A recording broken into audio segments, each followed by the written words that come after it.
ایران کے علاقوں میں باطنی فدائیوں کے خلاف اتنی کامیاب مہم چلائی کہ ان کی مضبوط اکثریت والے علاقے کوہستان اور طباس میں ان کی کمر توڑ دی۔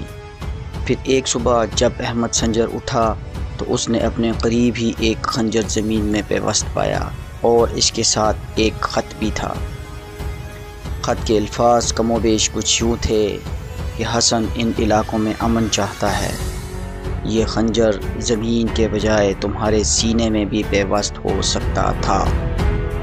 جی ہاں، یہ تھے سلجوقی سلطنت کے آخری مضبوط ترین سلطان احمد سنجر، جن سے سربراہ باطنی فرقہ حسن بن صباح، جنہوں نے بہت سے اہم سنی مسلمان رہنماؤں کو موت کی وادی میں پہنچا دیا تھا، نے بھی امن کی درخواست کی۔ آج کی سلجوقی عروج و زوال کی اس ویڈیو میں ہم آپ کو اس آخری مضبوط سلجوقی سلطان کے حالات زندگی کے بارے میں بتائیں گے۔ اگر آپ ہمارے چینل سیکھ و جانو پر نئے ہیں تو برائے مہربانی ہمارے چینل کو سبسکرائب کر لیں، ساتھ موجود بیل کی علامت کو بھی دبا دیں تاکہ ہر نئی ویڈیو کا بر وقت نوٹیفیکیشن آپ تک پہنچ سکے۔ لائک اور شیئر کر کے ہماری حوصلہ افزائی بھی کریں تاکہ معلومات کا یہ سفر جاری رہے۔ سلطان احمد سنجر کی پیدائش عراق کے شہر سنجر میں اکتوبر 1086 عیسوی میں ہوئی۔ کچھ مورخین کے مطابق آپ کے نام پر ہی اس علاقے کا نام سنجر پڑ گیا۔ ترک زبان میں سنجر کا مطلب چھرا گھونپنا اور فارسی زبان میں سنجر کا مطلب ہے شکاری پرندہ۔ آپ کا پورا نام ابو الحارث احمد سنجر بن ملک شاہ تھا۔ آپ ملک شاہ کی زوجہ بشولو یا سفریہ خاتون کے بطن سے پیدا ہوئے۔ سلطان احمد سنجر کو ان کے بڑے ستیلے بھائی برقیاروق نے اپنے دور اقتدار میں 1097 عیسوی میں خراسان کا والی مقرر کیا۔ 1118 عیسوی تک آپ نہ صرف خراسان اور ترکستان میں سلجوقی سلطنت کی ان سرحدوں کی حفاظت کرتے رہے بلکہ ایک مضبوط اور منظم حکمران کی صورت میں ابھر کر سامنے بھی آئے۔ 1092 عیسوی میں اپنے والد سلطان ملک شاہ کی وفات کے وقت آپ کی عمر صرف 7 سال تھی، مگر آپ نے اقتدار کی جنگ میں اپنے بھائیوں کے ساتھ شامل ہونے کے بجائے سلجوقی سلطنت کی بقا کے لیے بہت کام کیا۔ 1118 عیسوی سے 1131 عیسوی تک سلطان احمد سنجر خراسان اور ترکستان کے علاقوں کے علاوہ اپنے بھتیجے محمود دوئم بن محمد تپار کی حکومتی امور میں سرپرستی کے ساتھ ساتھ فوجی تعاون بھی فراہم کرتے رہے۔ لیکن 1131 عیسوی میں آپ کو محمود دوئم کی وفات کے بعد مکمل طور پر خراسان، ترکستان، عراق اور ایران کے تمام علاقوں کا سلطان تسلیم کر لیا گیا۔ آپ کا نام خطبوں میں ایران، آرمینیا، آذربائیجان، موصل، دیار بکر، دیار ربیہ سے لے کر حرمین تک لیا جاتا تھا۔ سلطان احمد سنجر اس وقت کے عظیم ولی کامل اور معروف عالم دین سے روحانی فیض بھی حاصل کرتے رہے، جن کو آج کی دنیا امام غزالی کے نام سے جانتی ہے۔ امام غزالی ہی وہ اہم شخصیت تھی جنہوں نے باطنی عقائد کے مقابلے میں عوام کی رہنمائی کی۔ سلطان احمد سنجر نے امام غزالی کی تعلیمات پر عمل کرنا تمام علماء اور مشائخ پر لازمی قرار دے دیا تھا۔ جب سلطان احمد سنجر عملی طور پر سلطان بنے تو پہلے ہی باطنی فرقہ کافی زور پکڑ چکا تھا۔ سلطان احمد سنجر کے بھائی محمد تپار نے ان کے بہت سے قلعوں کو فتح یا مسمار کر دیا، مگر ابھی بھی کئی مضبوط قلعے ان کے پاس ہی تھے اور ان کی سرگرمیاں بھی جاری تھیں۔ محمد تپار نے ان کے مضبوط قلعہ الموت اور استاوند کا محاصرہ تو کیا، مگر وہ فوت ہو گئے اور ان قلعوں کا محاصرہ اٹھانا پڑا۔ سلطان احمد سنجر کے زیر انتظام علاقوں خراسان اور ترکستان میں ان کی قائدانہ صلاحیتوں کی وجہ سے باطنی فرقے کو کامیابی نہ حاصل ہو سکی۔ یہی وجہ تھی کہ رے، نیشاپور، بلخ، بخارا، سمرقند اور خوارزم میں نہ صرف امن تھا بلکہ یہاں تیزی سے علمی ترقی بھی ہو رہی تھی۔ اب جب کہ 1118 عیسوی میں ایران اور عراق کے علاقے بھی ان کے زیر انتظام آئے تو انہوں نے باطنی فرقے کو ختم کرنے پر بھرپور توجہ دی۔ گو کہ وہ اس مقصد میں پوری طرح کامیاب نہ ہوئے، لیکن اس فرقے کی کمر توڑنے میں کامیاب ہو گئے۔ سلطان احمد سنجر نے قلعہ الموت کا دوبارہ محاصرہ کیا، جو ان کے بھائی محمد تبار کی موت کے ساتھ ختم ہو گیا تھا۔ اسی دوران ایک صبح جب سلطان احمد سنجر اٹھا تو اس نے اپنے بستر کے قریب زمین میں ایک خنجر پیوست پایا۔ اس کے ساتھ ایک خط بھی تھا۔ خط کے الفاظ کم و بیش کچھ یوں تھے کہ حسن ان علاقوں میں امن چاہتا ہے، یہ خنجر سخت زمین کے بجائے تمہارے سینے میں بھی پیوست ہو سکتا تھا۔ سلطان احمد سنجر خط پڑھتے ہی سوچ میں پڑ گئے کہ ان کے قریبی لوگوں اور حفاظتی فوجیوں میں باطنی موجود ہیں جن کو پکڑنا انتہائی مشکل کام تھا، اور ان حالات میں کوئی بڑی کامیابی حاصل کرنا ناممکن تھا۔ اس لیے سلطان احمد سنجر نے حسن بن صباح کی امن کی خواہش کا احترام کرتے ہوئے ایک معاہدہ کر لیا، جس کی روح سے باطنی کسی نئے قلعے کو فتح یا نئی فوجی عمارت کا اضافہ نہیں کریں گے، نیا اسلحہ اور منجنی کے نہیں خریدیں گے، اور کوئی نیا شخص مرید نہیں بنایا جائے گا۔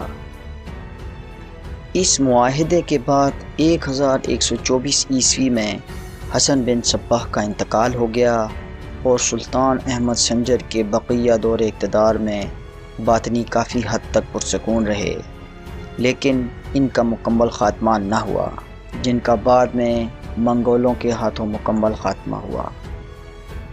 سلطان احمد سنجر کی عملی زندگی جنگوں سے بھرپور تھی۔ سلطان احمد سنجر کی ایک اہم کامیابی غور کے علاقے کی فتح تھی۔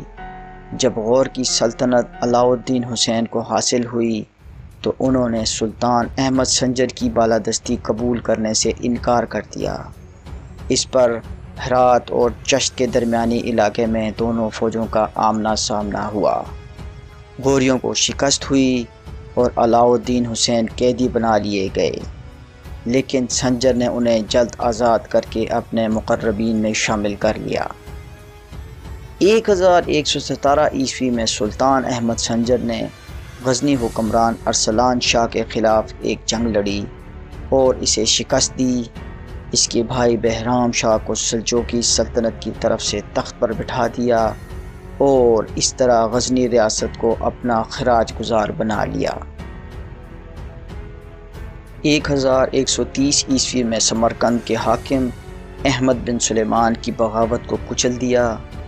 1131 عیسوی میں اپنے بھتیجے اور داماد محمود دوئم کی وفات کے بعد اس کے بھائی مسعود کی طرف سے پیدا کردہ بغاوت کے خاتمے کے لیے 1132 میں ایک خونریز جنگ لڑی اور اسے بھی شکست دی۔ 1140 عیسوی میں سمرقند کے حاکم نے دوبارہ بغاوت کی تو سلطان احمد سنجر نے سمرقند کا محاصرہ کر لیا، لیکن اس محاصرے کے دوران ہی حاکم سمرقند فوت ہو گئے تو شہر کے دروازے کھول دیے گئے۔ سلطان احمد سنجر نے حاکم سمرقند احمد بن سلیمان کے لڑکے کو ہی حاکم بنا دیا اور صورتحال پر قابو پا لیا۔ 1138 عیسوی میں خوارزم کے صوبے میں حالات بگڑنا شروع ہوئے۔ سلجوقی سلطنت کی طرف سے مقرر کردہ گورنرز کی اطاعت میں کمی آنا شروع ہو گئی تو سلطان احمد سنجر نے اس وقت کے خوارزمی گورنر اتسس کے خلاف فوجی مہم کا آغاز کیا اور اسے ہٹا کر نیا گورنر لگا دیا، مگر جو ہی سلطان احمد سنجر کی فوج نے خوارزم چھوڑا تو اتسس نے نئے گورنر کو ہٹا کر خوارزم کے صوبے کا کنٹرول پھر اپنے ہاتھ میں لے لیا۔ 1141 عیسوی تک سلطان احمد سنجر بڑی کامیابی کے ساتھ حکومت کرتے رہے، لیکن پھر کراخانیوں کی طرف سے انہیں ایک بڑے خطرے کا سامنا کرنا پڑا۔ علاقے میں موجود کراخانیوں کی ایک بڑی تعداد نے بغاوت کر دی۔ اور ماوراء النہر کے علاقے پر حملہ کر دیا۔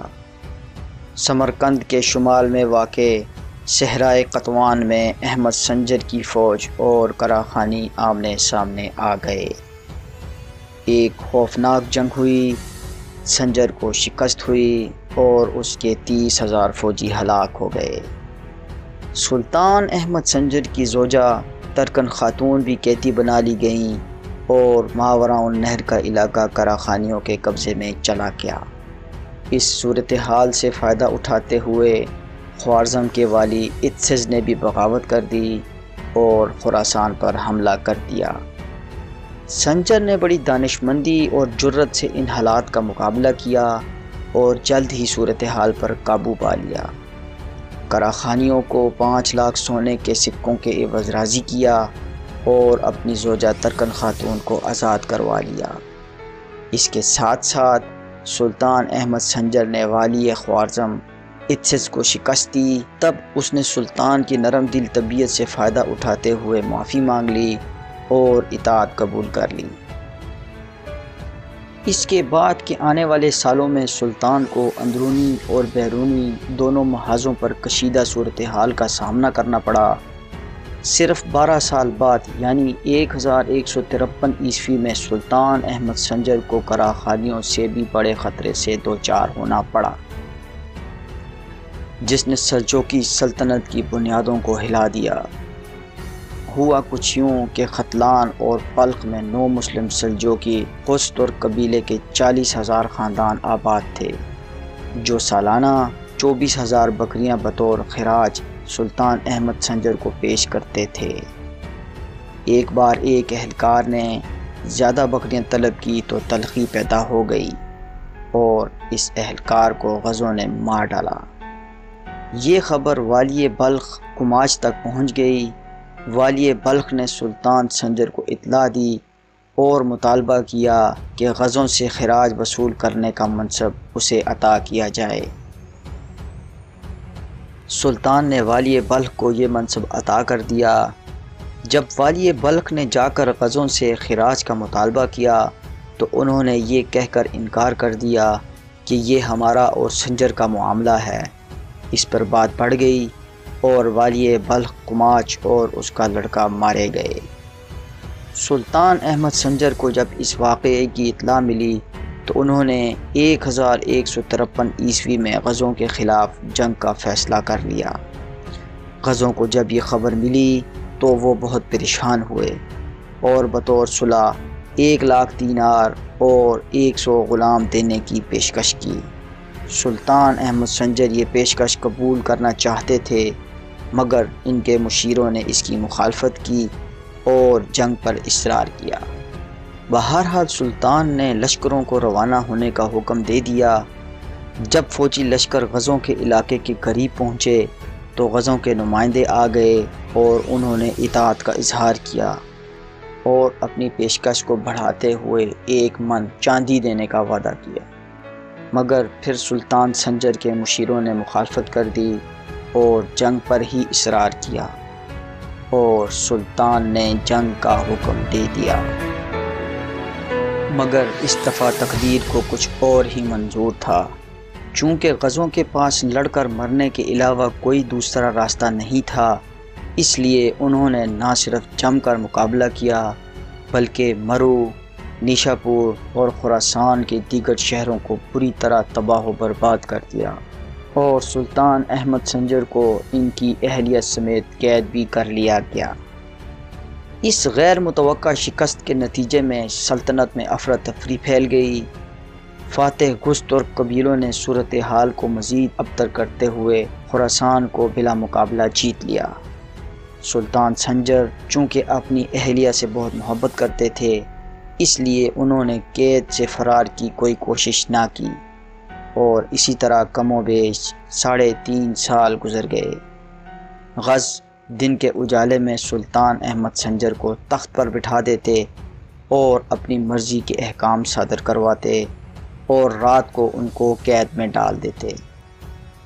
آخرکار 1156 عیسوی میں سلطان سنجر کی اہلیہ کا انتقال ہو گیا اور پھر سلطان احمد سنجر نے قید سے فرار کا فیصلہ کیا اور جلد ہی انہیں وہ موقع مل گیا۔ سلطان احمد سنجر غزوں کی قید سے فرار ہو کر کسی نہ کسی طرح قلعہ ترمذ پہنچ گئے۔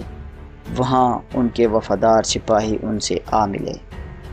یہاں سے وہ مرو گئے تاکہ اپنی حکومت کو بحال کریں، لیکن مرو اور خراسان کے دوسرے شہروں کا ناقابل تلافی نقصان دیکھ کر انہیں بہت صدمہ پہنچا، اور یہ صدمہ سلطان سنجر کے لیے بہت بڑا تھا، کیونکہ انہوں نے اس سلطنت کی بقا کے لیے اپنا سب کچھ وقف کر دیا تھا۔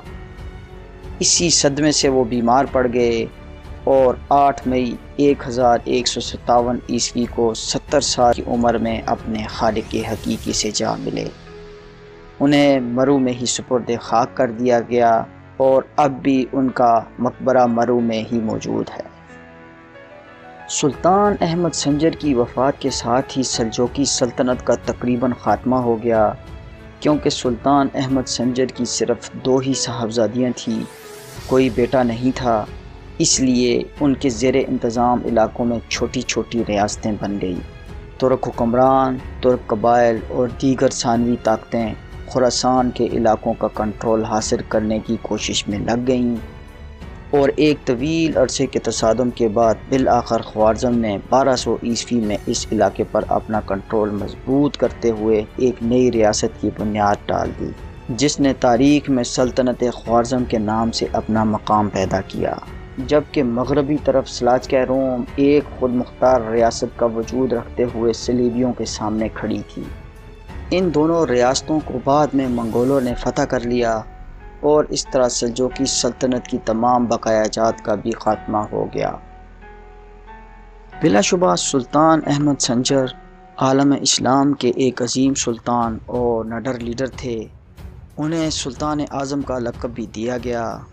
آج بھی ترکمانستان میں 5 منات کے نوٹ پر احمد سنجر کی تصویر اور 100 منات کے نوٹ پر ان کے مقبرے کی تصویر اس بات کی عکاسی کرتی ہے کہ وہ بلا شبہ ایک عظیم انسان اور سلطان اعظم تھے۔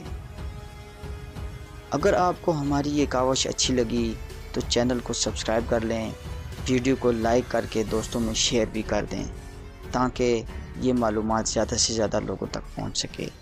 اللہ حافظ۔